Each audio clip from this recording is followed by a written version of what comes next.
أعوذ بالله من الشيطان الرجيم بسم الله الرحمن الرحيم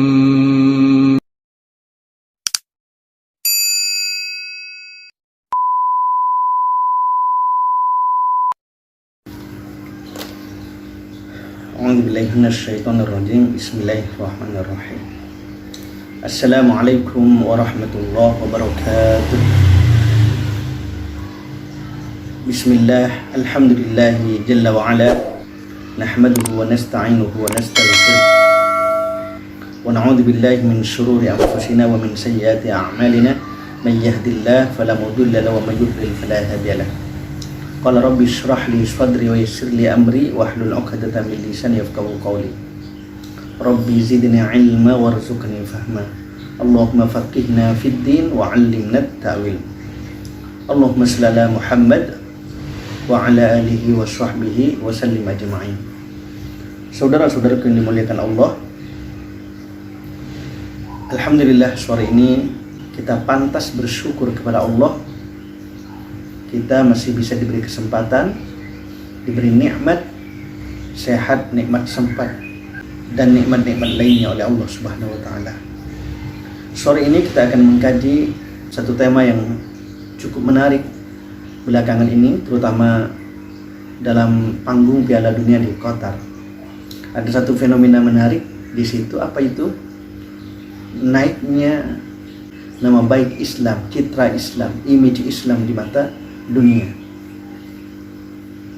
Bahkan nama baik ini kemudian membuat pengunjung Qatar untuk menyaksikan Piala Dunia 2022 ini, alhamdulillah banyak yang memilih Islam sebagai jalan hidup mereka yang baru. Berdasarkan informasi pekan lalu, beberapa hari sejak Piala Dunia resmi dimulai, sudah ada 1.000 lebih pengunjung di Qatar yang menjadi mu'allaf, yang memeluk Islam. Ini satu nilai yang layak kita syukuri. Kenapa? Alhamdulillah saudara-saudara kita meningkat. Kita dengan orang-orang Islam yang lain, dengan orang-orang iman bersaudara. Dan Qatar memulai ini bukan dengan kebetulan. Ada rencana-rencana yang strategis yang dilakukan oleh Qatar. Qatar boleh saja timnas mereka tersingkir di babak pertama atau di babak 32 besar. Tetapi kita harus hormat, kita harus memberi respek yang luar biasa besar kepada Qatar. Mereka mempersiapkan Piala Dunia dengan begitu luar biasa. Selain pagelarannya ini dibuat mewah, ada satu yang menarik, yaitu bagaimana Qatar ingin menunjukkan pada dunia, ingin memperkenalkan Islam pada dunia jauh dari pikiran-pikiran masyarakat dunia selama ini, yang dimana mereka dicekoki dengan informasi-informasi yang cenderung miring, cenderung anti-Islam, dan bahkan menghakimi Islam, memberitakan Islam secara tidak proporsional, sehingga dunia Barat seringkali memandang Islam sebelah mata, dan Islam dianggap sebagai agama yang mengajarkan kekerasan, mengajarkan ekstremisme, radikalisme, bahkan terorisme. Qatar membuka wajah asli Islam. Luar biasa, subhanallah. Apa? Kedamaian. Wa ma arsalnaka illa rahmatan lil alamin. Dan kami tidak mengutusmu Muhammad kecuali sebagai rahmat bagi seluruh alam. Islam menjadi agama yang menampilkan pesan damai, rahmat. Dan ini yang ingin ditunjukkan oleh Qatar. Mereka menampilkan Islam dengan cara yang unik, yang berbeda-beda. Ada yang melalui mural, ya, pesan-pesan hadis-hadis Nabi yang ditampilkan di mural atau billboard. Ada yang dalam bentuk azan, dikumandangkan azan di seantero kota dengan mengganti muazin yang merdu. Bagaimana tidak, panggilan azan luar biasa menyentuh hati. Apalagi ketika nama Allah disebut, bergetar hati itu. Dan tidak sedikit orang menjadi mu'allaf, orang masuk Islam gara-gara mendengar azan. Kemudian berbagai cara pembukaan dibacakan ayat suci Al-Quran. Di situ ayat yang dibacakan adalah ayat tentang pentingnya ta'aruf, pentingnya mengenal satu sama lain, pentingnya jiwa toleransi. Meskipun berbeda agama, berbeda ras, berbeda bangsa, tetapi li ta'arafu, semuanya hidup rukun, damai untuk saling mengenal satu sama lain. Ada toleransi dalam ayat yang dibacakan di pembukaan Piala Dunia kemarin. Kemudian di arena Piala Dunia disiapkan tempat-tempat khusus untuk wudu, untuk sholat secara luar biasa. Kemudian di masjid-masjid disiapkan museum-museum yang berisi tentang buku-buku, ajaran-ajaran, pengenalan tentang Islam. Bahkan anak-anak kecil mereka membagikan makanan-makanan mewah secara gratis terhadap turis, terhadap pengunjung, penonton Piala Dunia. Ini luar biasa. Mereka ingin menampilkan Islam ini loh. Islam damai, Islam adem, Islam sejuk. Tidak ada menendang dalam Islam, tidak ada memukul dalam Islam. Yang ada adalah merangkul. Kemudian untuk pengenalan Islam lebih jauh, di hotel-hotel tempat mereka menginap disiapkan barcode ya, semacam barcode. Di situ kalau di scan berisi tentang pengenalan dasar tentang Islam. Subhanallah, sebuah persiapan yang luar biasa matang. Dan alhamdulillah hasilnya semakin banyak terasa di mana masyarakat yang berkunjung ke Qatar, turis-turis yang hendak menonton Piala Dunia, alhamdulillah banyak yang memilih Islam. Kita sebagai seorang muslim patut berbangga karena saudara-saudara kita seiman semakin bertambah. Kata Nabi, al-mu'minuna ikhwah, orang-orang iman itu bersaudara. Faslihu baina akhwaykum, maka berbuat baiklah di antara saudara-saudaramu. Dalam hadis lain, al-mu'minu lil mu'min kal bunyan yashuddu ba'duhu ba'du. Orang iman, satu orang iman dengan orang iman lainnya kal bunyan, seperti bangunan di mana yang satu dengan lainnya saling menguatkan. Inilah satu nilai yang barangkali menjadi kebanggaan kita hari ini, alhamdulillah. Tentu kita tidak perlu khawatir saudara-saudaraku dengan banyaknya citra yang hendak dibangun oleh orang-orang yang anti-Islam, ingin memperburuk Islam, tetapi di sisi lain justru Islam bertambah. Semakin Islam digenjot, semakin Islam dicengkram dengan isu-isu yang buruk, terorisme dan seterusnya, orang semakin penasaran untuk mengenal Islam. Masyarakat dunia semakin ingin tahu apa sih Islam itu, sehingga mereka belajar, dan dari situlah ternyata Allah punya rencana-rencana lain. Dari situ sebagian masyarakat dunia akhirnya memilih Islam. Satu hal yang barangkali di luar pikiran kita, Islam dipojokkan, bahkan Nabi Muhammad dalam banyak kasus dibikin kartun, dihina. Al-Quran ada juga yang dibakar. Tetapi dari situ orang sebagian pengen belajar, pengen tahu. Subhanallah, jalan hidayah begitu banyak. Dan ini Qatar bisa menjadi rujukan bagi kita, rujukan bagi masyarakat kita. Bagaimana kita menampilkan akhlak, menampilkan Islam yang penuh dengan kedamaian. Dan dari situ poinnya adalah insya Allah dengan begitu nanti orang-orang di luar Islam akan tertarik, akan berminat. Intan surullah, kata Allah, kalau kalian menolong Allah, yansurkum, maka Allah akan menolong kalian. Intan surullah yansurkum wa yuthabbit aqdamakum. Menolong Allah itu maksudnya bagaimana? Bukan berarti Allah membutuhkan pertolongan kita. Tanpa kita pun nggak ada ruginya bagi Allah. Kita mau beriman atau nggak ada ruginya secuil pun bagi Allah. Nah, lalu kenapa kita perlu menolong? Yang dimaksud di sini adalah menolong agama Allah. Kenapa agama Allah perlu ditolong? Agama Allah mau ditolong kita atau enggak, Allah yang akan menjaga. Tetapi dengan kita menolong, Allah akan melihat seberapa kita mencintai agama ini, seberapa kita berjuang jauh, berjuang begitu dalam tentang agama ini. Kita mungkin tidak bisa berjuang sebagaimana Nabi Allah Muhammad dan para sahabatnya di medan perang. Tetapi yang bisa kita lakukan adalah membangun citra, bahkan terus berkontribusi terhadap Islam, berusaha memberikan yang terbaik terhadap Islam, pikiran, tenaga, bahkan doa. Pernahkah kita berdoa, Allahumma a'izzal Islam wal muslimin, ya Allah muliakan Islam wal muslimin, dan orang-orang Islam? Pernahkah kita berdoa seperti itu? Kalau belum, ayo kita coba, kita mulai. Kenapa?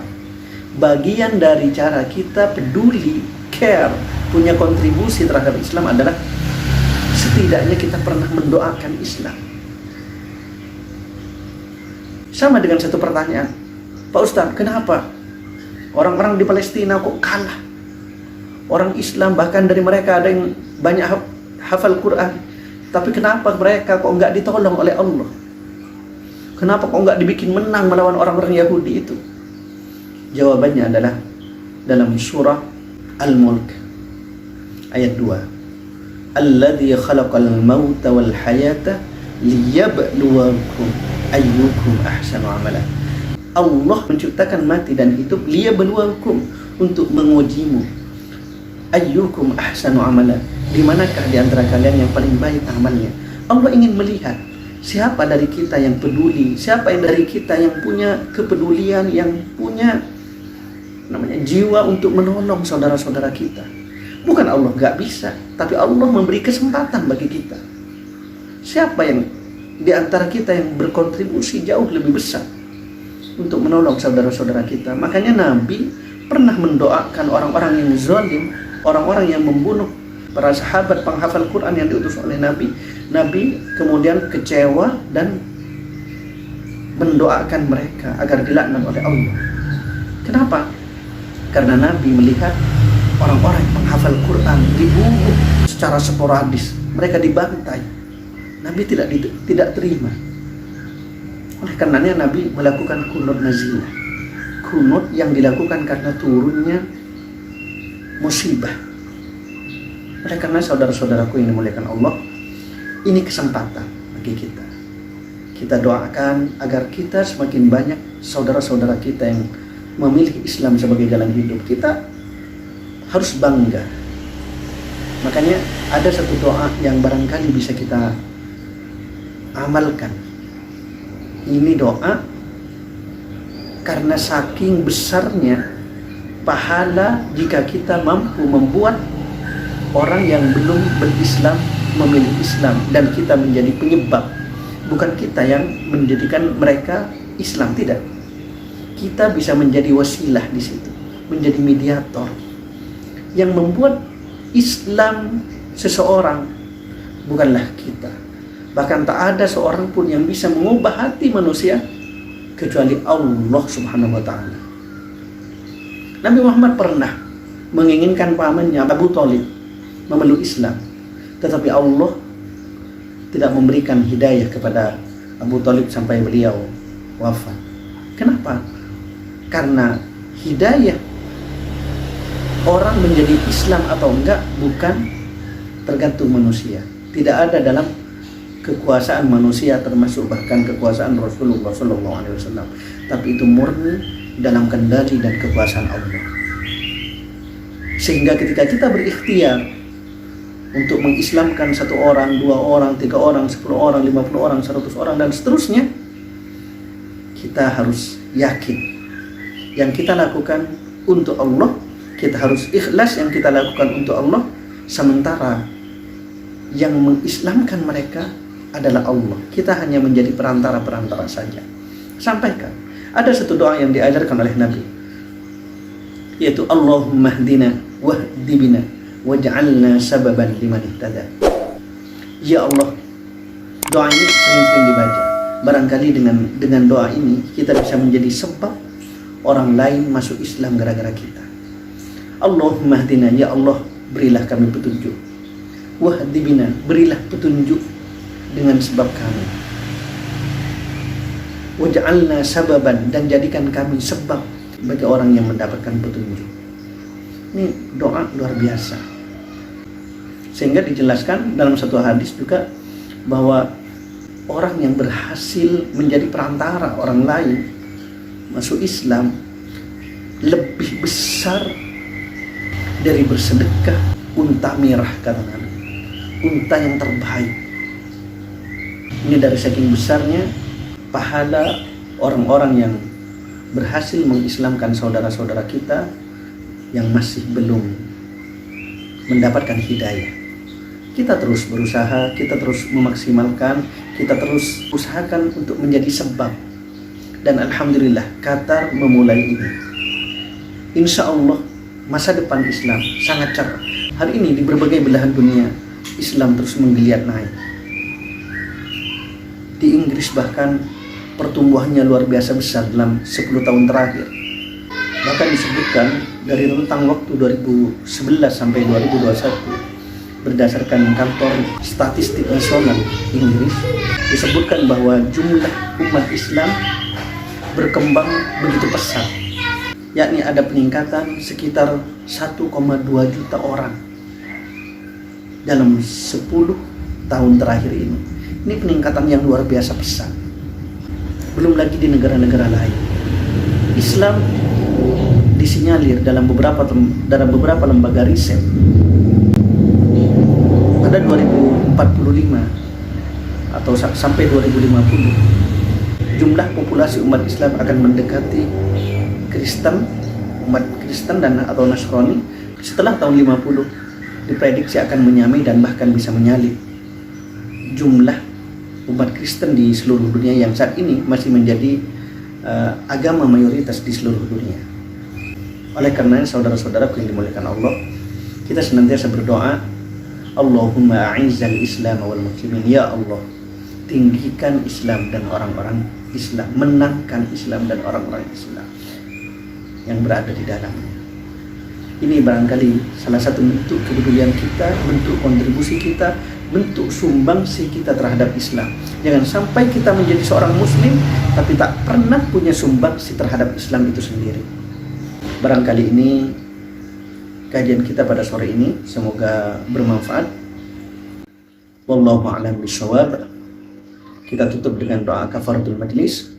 Subhanakallahumma wa bihamdika asyhadu an la ilaha illa anta astaghfiruka wa atubu ilaik. Ihdinas siratal mustaqim. Assalamualaikum warahmatullahi wabarakatuh. Thanks for watching. Dukung terus channel ini dengan menekan tombol subscribe, like, and share. Bagi Anda yang mendukung, kami doakan semoga Anda senantiasa mendapatkan nikmat dari Allah Subhanahu wa Ta'ala di dunia dan akhirat. Amin, amin, amin, ya Rabbal Alamin.